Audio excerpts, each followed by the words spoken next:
وتولى عنهم وقال يا أسفا على يوسف وابيضت عيناه من الحزن فهو كظيم قالوا تالله تفتأ تذكر يوسف حتى تكون حرضا أو تكون من الهالكين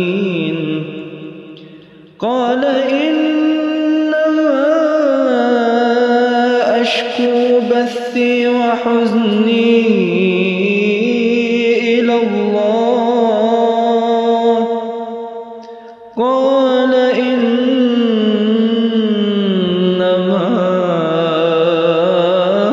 إنما أشكو